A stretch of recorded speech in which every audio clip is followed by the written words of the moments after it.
ඔබ දන්නවද මීට වසර 2000කට ඉහත කාලයේදී අනුරාධපුර රාජධානිය අභියෝගයකට ලක් අවස්ථාවේ සිය සිංහාසනය බේරා ගැනීමට රජ කෙනෙකු මෙම ප්‍රදේශයේ සැඟවී සිටියා කියලා.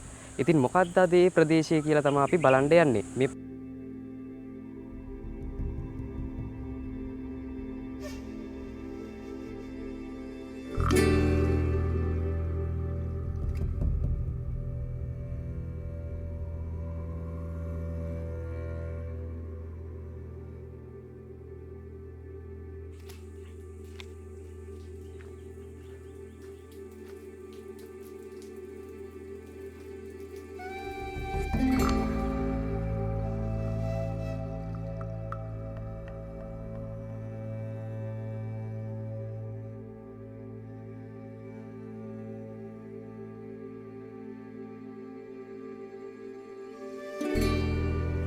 කියලා තමයි අපි බලන්න යන්නේ. මේ ප්‍රදේශය තමයි උඩුව ප්‍රදේශය.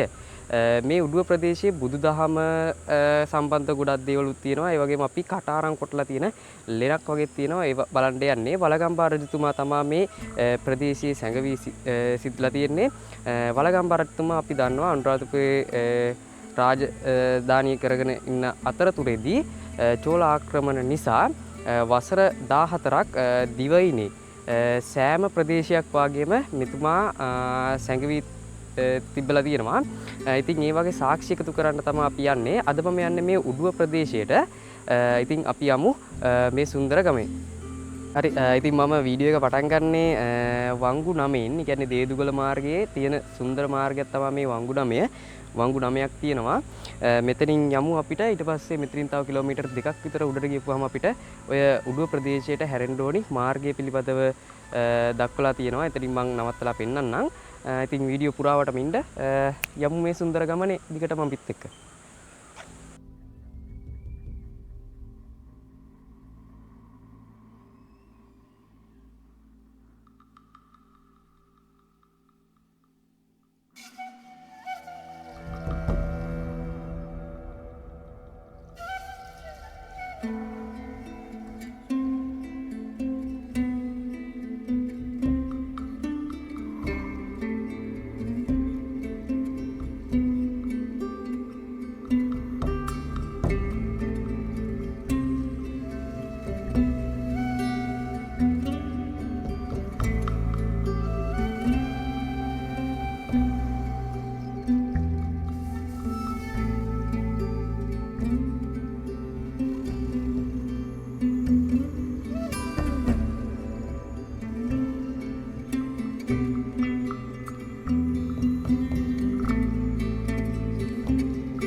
හරි ඉතින් මම දැන් ටිකක් දුර ආවා දේදුගල මාර්ගයේ. එතකොට අපිට ටිකක් දුරට එද්දී හම්බෙනවා මෙන්න මේම බෝඩ් එකක් ගහලා මේ පාර දෙකට බෙදනවා. මේක කෙලින්ම තියෙන්නේ ඔය පැලම්පිටි පැත්තට යන පාර. පැලම්පිටි 12 භාගේ ඔය ටික බලාගන්නට ගම්පොලට යනකම් මේ පැත්තෙන් ගිය හැකි. මේ මෙතනින් අපි උඩට ගියොත් තමයි ඔය උඩුවට යන්න පුළුවන්. මෙතන මේ උඩුව කියන්නේ කෑගල්ල උඩුව හරහා කෑගල්ලට යන්නත් පුළුවන්. ඉතින් අද අපි යන්නේ මේ උඩුවේ තියෙන සුන්දරත්වය බලන්න. සුන්දරත්වය කියන්නේ මේ තියෙන ඓතිහාසික වැදගත්කම් ටික බලලා යන්නේ. ඉතින් අපි යමු මෙන්න මේ පාරේ.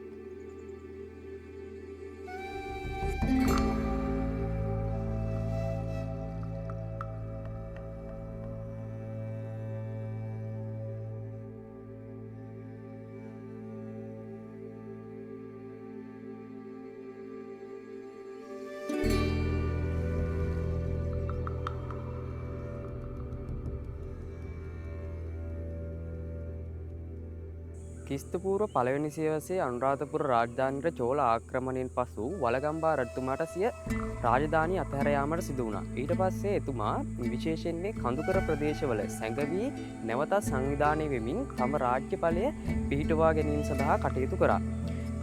ඒ අතරින් මේ උඩුව ප්‍රදේශයේ ගල්ලෙන් කිහිපයක්ම තිබෙනවා.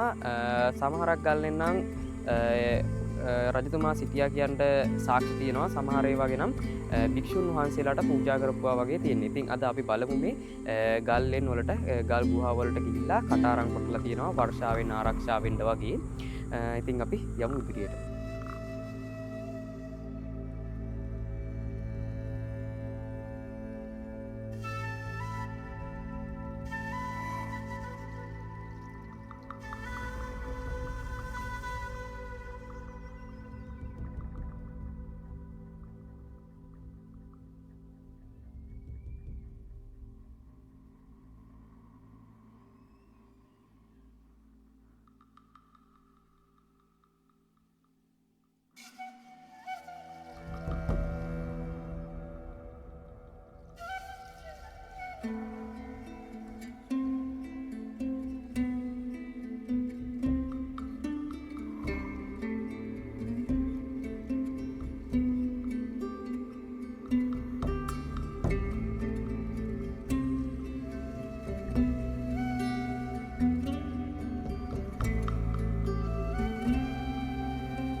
අද අපි මේ දකින්නේ සරල කටාරමක් පිටුපස වසර 2000කට පෙර රට බේරා ගැනීමට වෙරදැරූ රජතුමාගේ හුස්ම පොද සහ පැවිදි උතුමන්ලාගේ මෙහෙවරයි.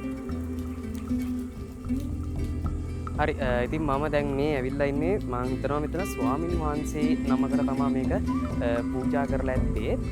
මෙතන උඩ පේනවා ඇති ඔයාලට මේ කටාරම් කොටලා තියෙනවා. මේ වතුරත් වැටෙනවා දැන්. මේ කාලේ පොඩ්ඩක් වර්ෂාව තියෙනවා මේ ප්‍රදේශයට. මේ වතුර බිඳුවක්වත් මේ ඇතුළට යන්නේ නැහැ. කටාරම මේ මම හිතන්නේ අඩියක් විතර මේ අඩියක් නේ. ඔව් අඟල් 3ක් 4ක් විතර ඇතුළටම මේ තියෙනවා මේක මේ ගිහිල්ලා කටාරම. ඒ කියන්නේ ඇතුළට වතුර බිඳුවක්වත් වැටෙන්නේ නැති වෙන්න තමයි මේක මේ ලස්සනට හදලා තියෙන්නේ.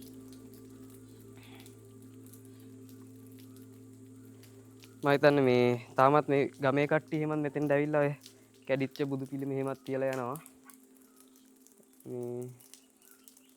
මේ තියෙන්නේ. හරි ඉතින් මම අද ඔයාලා වෙක්කාවේ උඩුව ප්‍රදේශයේ තියෙන කටාරම් කොටා තියෙන ලෙනක් බලන්න. ඉතින් මම වීඩියෝ එකෙන් අද මෙතනින් සමුගන්නවා. ඉතින් මම කියනවා අපේ රටේ තියෙන ඉතිහාසය රැකගත යුතු බවත් ඒවා මත පරම්පරාවට බලා ගැනීමට අපි වෙහෙස මහන්සි යුතු බවත් සහ මේවා විනාශ වෙන්න නොවි ආරක්ෂා කරගන්නත් ඕනි කියලා අනිවාර්යයෙන්ම මම වීඩියෝ එකේ කියනවා. මම අදට සමුගන්නවා. සුබ දවසක්.